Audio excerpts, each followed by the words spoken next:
Ya, asyhadu an la ilaha illallah wahdahu la syarika lah, lahul mulku wa lahul hamd, yuhyi wa yumiit, wa huwa ala kulli syai'in qadir.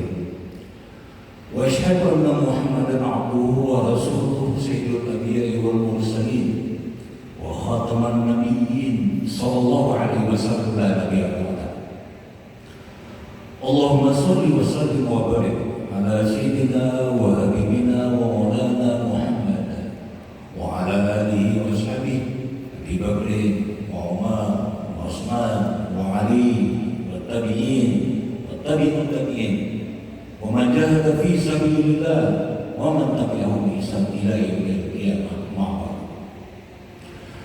Subhanaka la ilma lana illa ma 'allamtana innaka antal alimul hakim. Rabbi shrah li sadri wa yassir li amri wa hlul 'uqdatam min lisani yafqahu qawli. Rabbi zidni ilma warzuqni fahma bi rahmatika ya arhamar rahimin. Wa qala Allah ta'ala fil Qur'anil Majid, a'udzu billahi samil 'alim minasy syaithanir rajim, wa idh qala rabbuka lil malaikah inni ja'ilun fil ardi khalifah. Ketika berkata Allah Subhanahu wa taala kepada malaikat, inni ja'ilun fil ardi khalifah, aku hendak menciptakan di muka bumi ini seorang khalifah. Qalu ataj'alu fiha ma yufsidu fiha wa yasfiku dima'. Lalu bertanya malaikat, untuk apa ya Allah kau ciptakan makhluk yang kerjanya nanti membuat kerusakan dan menumpahkan darah? Wa nahnu nusabbihu bihamdika wa nuqaddisu lak. Sedangkan kami selalu bertasbih kepada Engkau dan menyucikan Engkau. Ya, tidakkah cukup kami ini saja? Kata Allah, inni a'lamu ma la ta'lamun. Sungguhnya aku lebih mengetahui daripada apa-apa yang tidak kalian ketahui. Bahkan di Al-Qur'an, surat Al-Baqarah ayat 30 ini menceritakan awal kejadian penciptaan manusia. Dulu kita ini semua tidak ada. Dulu semua kita ini tidak ada. Ya. Kemudian diciptakanlah kita oleh Allah Subhanahu wa taala. Sebelum manusia diciptakan oleh Allah, maka makhluk yang mendiami bumi ini dulu, yang menjadi khalifah adalah jin. Sebagaimana firman Allah, wa janna khalaqnahu min qablu min nar. Dan jin itu diciptakan jauh mendahului manusia dari api yang sangat panas. Jin ini dia makan, minum, beranak, kemudian tambah banyak. Awalnya dia taat kepada Allah, tapi kemudian dia menjadi makhluk yang bangkang kepada Allah, kemudian dihabisi oleh Allah Subhanahu wa taala. Kemudian diciptalah kita sebagai manusia. Ketika kita hendak diciptakan oleh Allah Subhanahu wa taala, khususnya Nabi Adam alaihissalam, malaikat bertanya, "Ya Allah, untuk apa lagi diciptakan makhluk ini?" Bapak dan Ibu, malaikat khawatir diciptakannya manusia ini kelakuannya nanti sama dengan jin yang terdahulu. Karena dari mana malaikat tahu kalau manusia ini akan membuat kerusakan? Berpedoman kepada jin yang terdahulu, membuat kerusakan, menumpahkan darah di muka bumi. Namun kata Allah, inni a'lamu ma la ta'lamun. Aku lebih mengetahui. Ada satu rahasia yang hendak diungkap oleh Allah. Untuk apa manusia ini diciptakan? Dijawab oleh Allah Subhanahu wa taala dalam surat An-Nisa ayat 69. Kata Allah, "Wa may yuti'illah wa rasul fa ulaika ma'al ladzina an'ama Allahu 'alaihim." Siapa yang taat kepada Allah dan Rasul, itulah orang mendapat nikmat atas mereka. Siapa orang yang mendapat nikmat itu? Minan nabiyyin was-siddiqin wasyuhada was-shalihin. Ada 4 jenis manusia yang akan dipilih oleh Allah Subhanahu wa taala. Ya. Di antara sekian banyak manusia yang diciptakan oleh Allah, Allah hanya akan pilih 4 saja, akan seleksi dan memilih hanya 4 ini saja. Minan nabiyyin, para nabi, 124.000 nabi, was-siddiqin, orang-orang yang selalu patuh dan taat kepada perintah Allah, wasyuhada, orang yang wafat di jalan Allah Subhanahu wa taala, was-shalihin, tiket terakhir adalah orang-orang soleh. Ya. Inilah maksud Allah menciptakan kita manusia. Hanya untuk memilih 4 ini saja. Dan itulah yang kita minta setiap hari, 17 kali minimal sehari semalam. Ihdinas siratal mustaqim. Tunjukilah kami kepada jalan yang lurus. Apa itu siratal mustaqim? Siratal ladzina an'amta 'alaihim. Jalan orang-orang yang telah Kau beri nikmat atas mereka. Siapa itu yang telah diberi nikmat dari Allah? Itu yang diceritakan Rasulullah SAW tadi. Minan nabiyyin was-siddiqin wasyuhada was-shalihin. Ghairil maghdubi 'alaihim. Bukan jalan orang yang telah Engkau murkai. Ditanya oleh sahabat, ya Rasulullah, man maghdub? Siapa itu maghdub? Rasulullah menjawab, haula'i Yahudi. Maghdub itu Yahudi. Ya. Sudah tahu peraturan Allah, sudah tahu hukum Allah, tapi suka berkili-kili. Waladdallin, dan juga bukan orang yang tersesat. Siapa yang tersesat? Dijawab oleh Rasulullah, haula'i nasara. Dhalin itu nasara. Mereka mempertuhankan Isa ibnu Maryam, sedangkan Allah mengatakan qul huwallahu ahad, Allahus samad, lam yalid wa lam yulad. Allah tidak beranak dan tidak diperanakan, tapi dia memperanakan, mempertuhankan Isa ibnu Maryam sehingga dia katakan dia sesat. Siapa yang subhanallah, itulah maksud Allah hendak memilih di antara sekian banyak manusia ini. Allah akan pilih 4 golongan saja, minan nabiyyin was-siddiqin wasyuhada was-shalihin. Kemudian diciptakanlah Nabi Adam di surga dalam bentuk yang sebaik-baiknya. Wa khalaqnal insana fi ahsani taqwim, dalam bentuk yang ganteng, cerdas. Tinggi Nabi Adam ini 60 hasta. 60 hasta. 1 hasta 45 cm kali 60, kurang lebih 25 meter Pak. Tinggi Nabi Adam. Otaknya cerdas. Sekali saja diterangkan oleh malaikat ini nama-nama benda ini langsung nancap. Cerdas, tinggi dan ganteng. Nabi Adam itu sangat ganteng, sehingga waktu kita belajar dulu di sekolah digambarkan surga dan neraka, kemudian digambarkan Nabi Adam, Hawa, itulah Nabi Adam ganteng dan diciptakan di surga. Wa qulna lil malaikati isjudu li Adam fasajadu illa iblis aba wastakbara wa kana minal kafirin. Wa qulna ya Adam uskun anta wa zawjukal jannah wa kula minha ragadan haytsu shi'tuma wa la taqrabu hadhihi as-shajarah. Ketika kita dulu nenek moyang kita diciptakan di surga, wa qulna ya Adam uskun anta wa zawjukal jannah, tinggallah kalian, kamu dan istrimu di surga. Jadi kita ini Pak, makhluk surga, berasal dari surga. Nenek moyang kita dari surga, ya. Bukan dari neraka. Sebagaimana teori Darwin diceritakan waktu saya SMP dulu, manusia katanya dari neraka. Dari mana datangnya neraka? Jelas dalam surah Al-Baqarah Allah katakan manusia ini dari surga.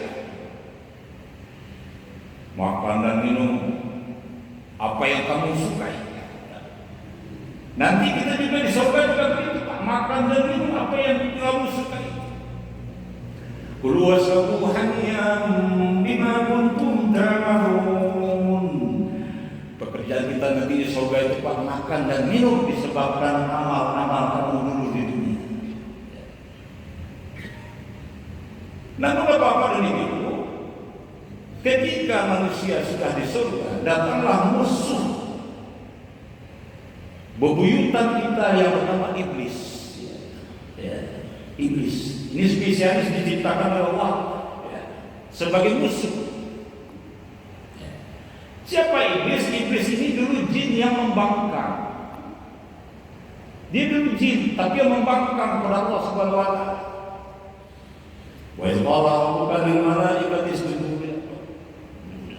Diceritakan dalam surah 50 bahwa iblis itu wa kana minal jin, dulunya adalah jin yang membangkang. Ya. Dia tidak suka Pak mengira Nabi Adam dan Hawa bersama-sama di surga. Maka datanglah iblis, ya, merayu, membujuk, menasihati. Ya Adam, kata iblis, engkau ini sebetulnya dilarang oleh Allah tidak memakan buah ini supaya kamu jangan abadi di surga ini. Kalau kamu makan buah ini, kamu akan abadi. Kamu akan menjadi malaikat, kata iblis. Terperdaya, fa'adallahu syaitan, terperdaya syaitan Nabi Adam. Fa'akhrajahuma, lalu dia dikeluarkan dari surga. Dikeluarkan kita dari surga. Ketika kita dikeluarkan dari surga itu, Allah berkata, "Qulna bikum minha jami'an." Turun kalian semua dari surga itu. Fama ya'tiyakum min hudan faman tabi'a hudaya fala khaufun 'alaihim wa la hum yahzanun. Siapa yang mengikuti petunjukku, tiada kekhawatiran bagi mereka. Dan siapa yang ingkar kepadaku, sungguh Allah telah tetapkan neraka bagi mereka. Alhamdulillah, Bapak dan Ibu. Inilah awal kita terdampar di muka bumi ini, Pak. Ya, terdampar di muka bumi ini dan kita diberi hidup di dunia ini tidaklah lama. Kalau Nabi Adam alaihissalam diberi hidup itu 1000 tahun. Ya. Kemudian diwakafkan umurnya 60 tahun kepada Nabi Daud, tinggallah 940 tahun. Nabi-nabi yang lain hidupnya juga panjang. Nabi Nuh kontraknya di dunia ini 950 tahun. Nabi Idris 300 tahun. Nabi Ibrahim 175 tahun. Lama Pak kontraknya di dunia ini. Tapi kita umat Nabi Muhammad SAW diberi kontrak, diberi jatah di dunia ini hanya 60 sampai 70 tahun saja. Sebagaimana sabda Nabi SAW, "A'maru ummati ma baina sittina ila sar'ina sanah." Umur umatku antara apa? 60 sampai 70 tahun. Ya, rata-rata segitu kata-kata. Lama kita di dunia ini diberi kontrak 60 sampai 70 tahun sekitar kita. Lalu apa tugas kita, Pak? Selama 60-70 tahun itu tugas kita apa? Tugas kita memastikan bahwa kita kembali ke surga Allah Subhanahu wa Ta'ala. Tugas kita memastikan inna lillahi wa inna ilaihi raji'un. Sungguhnya kita dulu milik Allah, dari surga Allah, dan akan kembali kepada Allah. Akan kembali kepada Lalu untuk kembali kepada Allah Subhanahu wa taala, kita mesti memiliki 2 tiket. Untuk kembali ke surganya Allah Subhanahu wa taala, untuk masuk surga kita mesti membawa 2 tiket. Tiket pertama adalah iman, tiket kedua adalah amal. Sebagaimana firman Allah dalam surat Al-Baqarah yang kelima, "Wa basyiril ladzina amanu wa 'amilus shalihati anna lahum jannah." Beritahukanlah kabar gembira kepada yang beriman dan beramal saleh, bagi mereka surga. Jelas di surat ayat 5 itu Al-Baqarah, surga sama dengan iman tambah amal. Jadi kalau kita buat rumus matematika itu, surga jannah syaratnya ada iman dan ada amal. Tidak bisa dipisahkan iman dan amal. Dan ini diceritakan diulang-ulang dalam Al-Quran 66 kali, Pak. Syarat untuk masuk surga itu kamu mesti bawa iman dan amal. Surah Al-Baqarah 25, Surah Al-Baqarah 62, Al-Baqarah 82, Al-Baqarah 179, Surah Sajadah, Surah Al-Asr. Wal 'asri innal insana lafi khusrin illa alladziina amanu wa 'amilus shalihat. Iman, amal.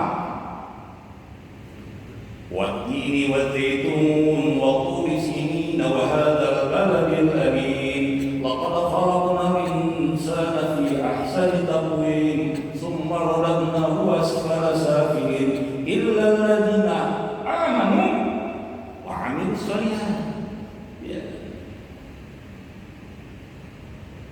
Membawa iman dan amal tidak bisa dipisahkan.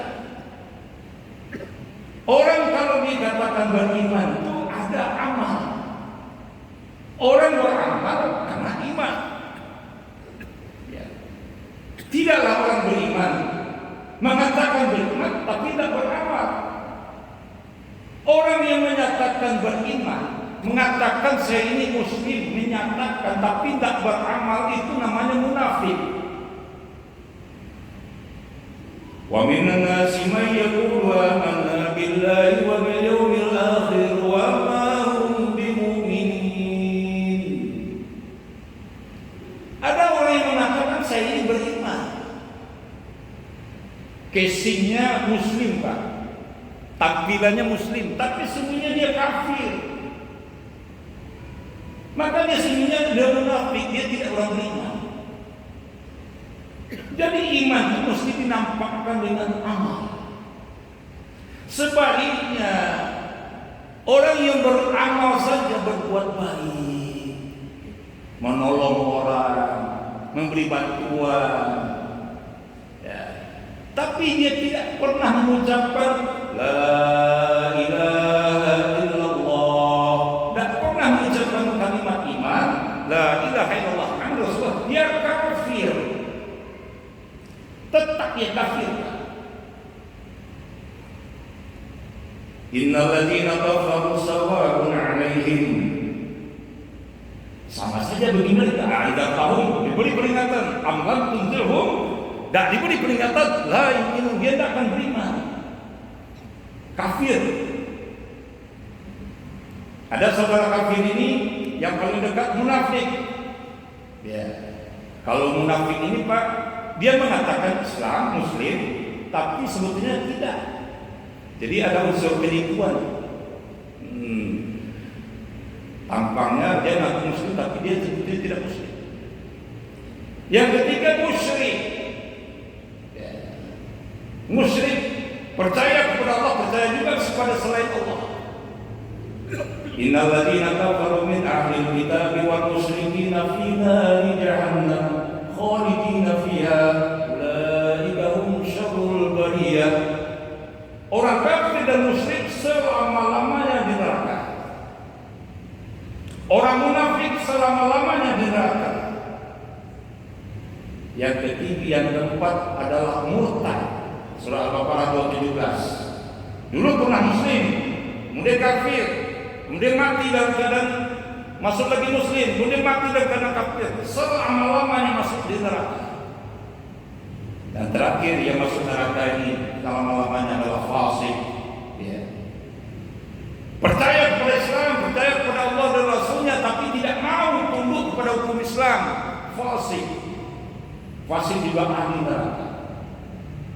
Jadi Bapak dan Ibu, tugas kita mengumpulkan iman dan amal. Ya. Lalu Nabi ditanya oleh Malaikat Jibril alaihissalam, mal iman. Apa itu iman? Apa itu iman? Dijawab oleh Rasulullah SAW, al-iman an tu'minu billah wa malaikatihi wa kutubihi wa rusulihi wal yaumil akhir wal qadar. Ada rukun iman itu 6. Percaya pada Allah, percaya pada malaikat, percaya pada kitab-kitab, percaya pada rasul, percaya hari kiamat, dan percaya pada Tuhan dan pada Tuhan. Nah, iman ini saja tidak cukup. Tidak cukup menyatakan beriman, tapi ada perbuatan untuk membuktikan iman itu. Tasdik bil qalbi. Tapi mesti diamalkan dengan arkan, dengan perbuatan. Itulah namanya amal. Amal ini kalau di kampus namanya syariah. Itu disebut juga dengan Islam. Ditanya oleh malaikat, mal Islam. Apa itu Islam? Apa itu amal? Apa itu syariah? Dijawab oleh Nabi SAW, antashhada an la ilaha illallah wa anna Muhammad Rasulullah wa iqamis salat wa ita'iz zakat wa shaum Ramadan wa haji baitillah. Rukun Islam itu ada 5. Syahadat, salat, zakat, puasa, haji ke Baitullah. Jadi menyatakan beriman itu mesti dinampakkan dengan amal. Orang kalau tidak beramal berarti tidak beriman. Cicak iman. Cicak, pura-pura beriman. Sebaliknya orang berbuat baik saja tanpa iman, tanpa kalimat syahadat, dia kafir. Walaupun menjelang pemilu kemarin dia banyak memberi bantuan, datang ke pesantren, datang kemana-mana bawa bantuan, tapi dia sebetulnya kafir. Dia tetaplah kafir mata Allah Subhanahu wa Ta'ala. Jadi tugas kita kepada Allah selama hidup yang pendek ini adalah membawa iman dan amal. Iman ini tidak nampak. Ibarat pohon, kata Allah Subhanahu wa Ta'ala, pohon itu ada akar, batang, dan buah. Maka iman itu adalah akar. Akar ini biasanya di bawah tanah, tidak nampak, tidak nampak. Ya, kecuali pohon yang ya ada spesies pohonnya, akarnya itu pasti di bawah. Itulah iman.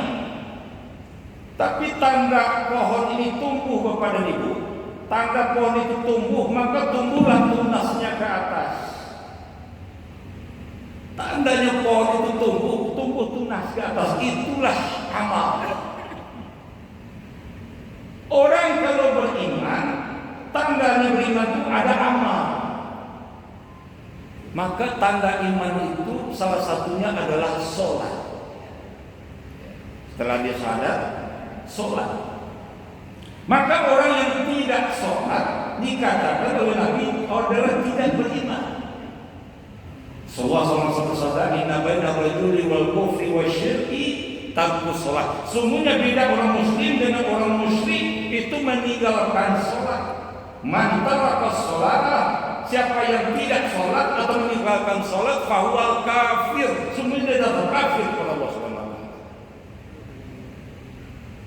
Jadi Pak, bukti kita beriman itu ada amal. Dan tanda iman itu masih kuat Bapak dan Ibu rahimahullah. Tanda ya. untuk menguji apakah iman kita itu masih kuat atau tidak. Itu diceritakan oleh Allah dalam surah Al-Anfal ayat 2. Untuk menguji apakah iman kita itu masih kuat atau tidak. Allah katakan berfirman dalam surah Al-Anfal, yas'alunaka 'anil anfal qulil anfalu lillahi war rasul fattaqullaha wa aslihu dzata bainakum wa atiullaha wa atiur rasul in kuntum mu'minin. Innamal mu'minina alladzina idza dzukirallah wajilat qulubuhum. Seorang mukmin itu kalau dia benar, tanda iman itu benar, apabila disebut nama Allah maka bergetar hatinya. Tanda ya. Apakah iman kita itu kepada Allah masih ada? Apabila disebut nama Allah bergetar hati. Ketika diucapkan azan, Allahu Akbar, Allahu Akbar, Allahu Akbar. Ketika diucapkan Allahu Akbar, maka hati kita ini akan bergetar. Tanda kita masih ada hubungan dengan Allah Subhanahu wa taala. Tanda. Sebab jantung kita, diri kita ini dulu ditiupkan roh oleh Allah. Wa nafakha fihi min ruhi wa ja'ala lakum as-sam'a wal absara wal afida qalilan ma tashkurun. Dan ditiupkan roh ciptaan Allah. Maka roh ini selalu ingin bertemu dengan Allah Subhanahu wa taala. Selalu ingin rindu bertemu dengan Allah. Maka ketika disebut nama Allah bergetar hatinya. Bergetar. Maka ketika azan dikumandangkan, tanda iman bapak itu betul, ibu iman ibu itu betul, wazar banyak tinggalkan seluruh jual beli. Faidah boleh dari solat fantasiul fir'ah. Setelah itu baru kamu bertabaran buka bumi. Ya ayyuhalladzina amanu idza nudiya lis-salati min yaumil jum'ah fas'au ila dzikrillah wa dzarul bai'. Ketika kamu dipanggil oleh Allah, disebut nama Allah, tinggalkan jual beli. Ketika azan berkumandang, rapat ditinggalkan. Toko ditutup, sawah ditinggalkan, rapat-rapat di kantor ditiadakan, mengajar berhenti. Tanda iman itu betul kepada Allah. Segera sholat. Itu baru betul imannya Pak. Tapi kalau sholatnya azan, ya kita rapat dulu sebentar, kita dengar azan, lalu kita nanti lanjutkan rapat. Berarti iman kita tidak betul kepada Allah. Tidak terbukti Allahu Akbar.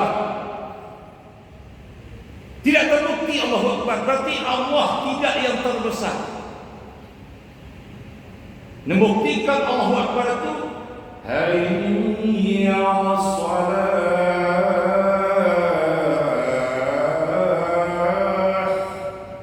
Segera datang ke masjid. Ini bukti iman betul. Bapak dan Ibu. Jadi iman itu ada tandanya. Tandanya amal. Dan iman dan amal inilah Bapak dan Ibu yang akan kita bawa menghadap Allah Subhanahu wa taala nanti. Ketika nanti terjadi hari kiamat. Ketika nanti terjadi hari kiamat, Bapak dan Ibu, kita akan ada satu timbangan, ada satu mizan. Apabila Bapak dan Ibu menerima catatan amal dari tangan kanan, maka Bapak dan Ibu jamaah rahimakumullah akan menghadapi hisab yang mudah. Fa'amma man utiya kitabahu bi yaminihi fasawfa yuhasabu hisaban yasira wa yanqalibu ila ahlihi masrura. Adapun tuan-tuan sebagian nanti menerima catatan amal itu menerima rapor dari tangan kanan. Berarti banyak amal daripada dosa. Maka kita akan menghadapi hisab yang mudah. Hisab yasira. Melewati siratal mustaqim secepat kilat. Karena amal banyak daripada dosa. Wa amma man utiya kitabahu wara'a dhahri. Sebagian kalian akan menerima catatan amal dari belakang. Fasawfa yad'u subura. Sungguh orang ini celaka. Wa yasla sa'ira. Innahu kana fi ahlihi masrura. Innahu dhanna an la yur. Bala inna rabbahu kana bihi basira. Sebaliknya kalau catatan amal dari belakang atau dari kiri, berarti bapak tekor, rugi Pak. Rugi karena dosa lebih banyak daripada amal. Sedangkan tadi syaratnya untuk masuk surga itu iman dan amal lebih banyak daripada dosa. Maka tugas bapak dan ibu di waktu yang pendek ini menyempurnakan iman dan amal. Kenapa saya katakan demikian? Karena yang menjadi parameter, menjadi ukuran daripada Allah nanti adalah amal. Tabarakalladzi biyadihil mulku wa huwa 'ala kulli syai'in qadir. Alladzi khalaqal mauta wal hayata liyabluwakum ayyukum ahsanu amala. Siapa yang terbaik amalnya, itulah yang nanti juara. Bukan yang paling tinggi pangkatnya. Bukan. Kalau paling tinggi pangkatnya hebatlah Firaun. Bukan siapa yang paling banyak hartanya. Bukan. Kalau paling banyak harta lebih masuk, lebih hebatlah Korun. Tapi yang terbaik, yang bagus di mata Allah adalah yang bagus amalnya. Jadi tugas kita di waktu yang pendek ini Pak, sisa umur ini sempurnakan iman dan mati dalam keadaan beramal. Fa'tabiru ya ulil absar la'allakum turhamun.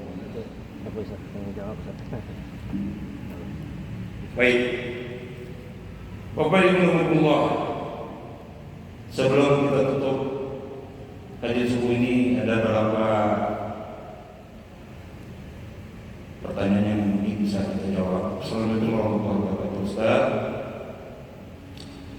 mingkatnya, bagaimana pandangan Islam terhadap bukti adanya manusia purba? Manusia purba. Nah, tadi sudah dijawab oleh Saudara 15 ya. Sebelum ya Nabi Adam diciptakan alaihissalam, itu ada kehidupan sebelumnya. Ya, ada kehidupan sebelumnya. Nah, itulah yang dimaksud dengan fosil-fosil ya, fosil-fosil manusia terdahulu. Ya. Tapi setelah zaman Nabi Adam alaihissalam di sini Pak, itu manusia diciptakan oleh Allah terukur. Nabi Adam itu diciptakan satu riwayat tahun 5878 sebelum Masehi. Mundur. Nabi Musa alaihissalam 2500 sebelum Masehi. Mundur. Nabi Isa alaihissalam diciptakan tanggal 1 Masehi. Mundur. Rasulullah SAW diciptakan 571 Masehi. Jadi kalau pertanyaan Bapak ini kehidupan manusia purba ini, kalau manusia yang besar-besar itu seperti kehidupan sebelum manusia itu diciptakan, seperti jin. Ya, jin. Ya. Di zaman sebelum Nabi Adam alaihissalam.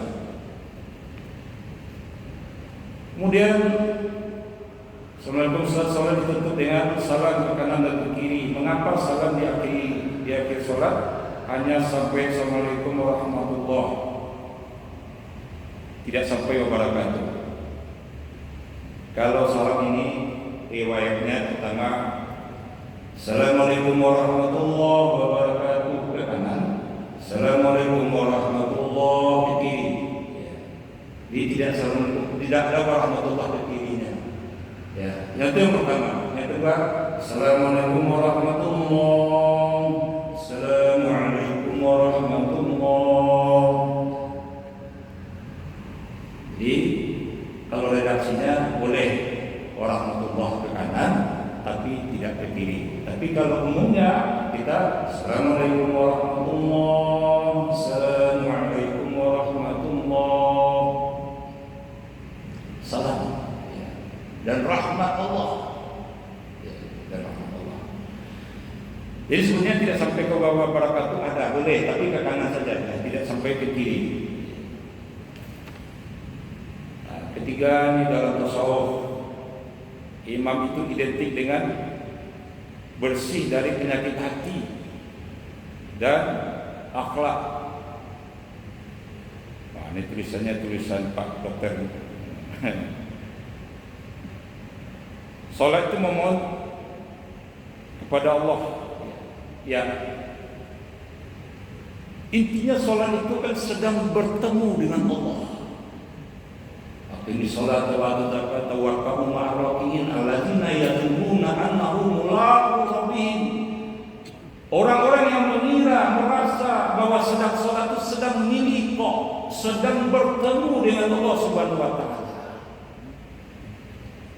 Bertemu itu maksudnya tidak bertemu fisik dengan Allah. Ya. Tapi bayangkan sedang berhadapan dengan Allah. Maka kata Nabi, apabila khusyuk hatimu, khusyuk pula lah tubuhmu. Jadi tubuh ini sebetulnya menghibur hati. Kalau Bapak tanya dalam ilmu tasawuf ya, di sholat itu mengikuti hati.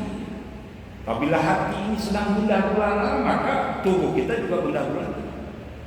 Tapi kalau hati ini sedang tenang, sedang tahu kita berhadapan dengan Allah, maka dia khusyuk. Di khusyuk itu sebetulnya dari hati, dari hati.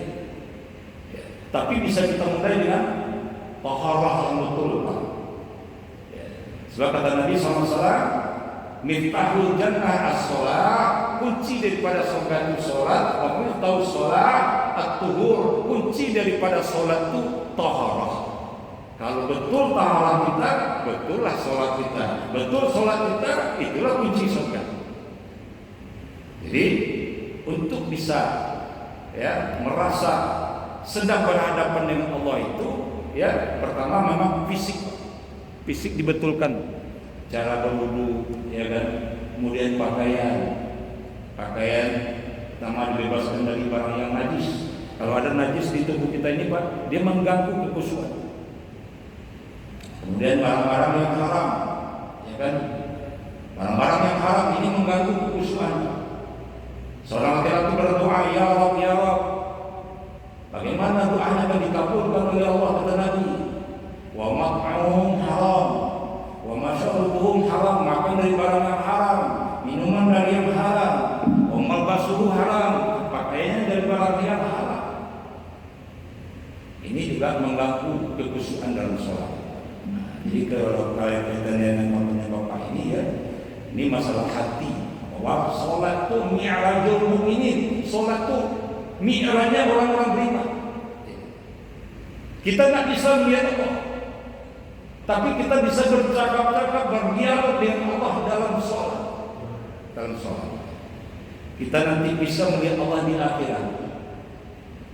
Kalla bal tuhibbuna al-'ajilah wa tadharuna al-akhirah, wujuhun yawma idzin nadhirah ila rabbiha nadhirah. Nanti kita akan memandang wajah Allah di yaumil qiyamah seperti kamu memandang bulan purnama, kata Nabi sallallahu alaihi wasallam. Demikian Bapak dan Ibu. Ada lagi Pak yang mau bertanya? Cukup ya. Jazakallahu khair. Semoga Bapak dan Ibu dan yang menyampaikan diberi kepahaman oleh Allah Subhanahu wa taala, diberi kekuatan untuk menghabiskan sisa umur kita ini dengan memastikan bahwa kita dalam keadaan beriman dan beramal soleh. Subhanallahumma wa bihamdika, asyhadu an la ilaha illa anta, astaghfiruka wa atubu ilaik. Assalamualaikum warahmatullahi wabarakatuh.